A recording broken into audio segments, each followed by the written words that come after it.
7B.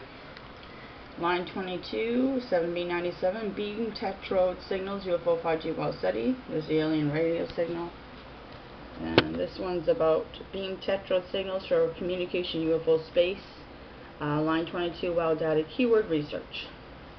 July 26, 2013, phase space to triode to pentodes.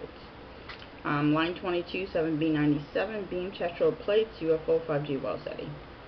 Keyword to Google is going to be beam tetrode. We're still working on that one. The beam tetrode produces the lowest distortion of this class of tube by producing significantly less third harmonic distortion and lower intermodulation distortion when used in ultralinear mode. Even harmonic distortion is automatically cancelled in a push-pull design. The beam tetrode can be operated as a triode by connecting its screen grid to its anode, and in this mode functions more efficiently than a pentode operated in the same manner. An alternative was to connect the screen grid to the control grid and use this device in a push-pull amplifier, a configuration known as Class B0 bias.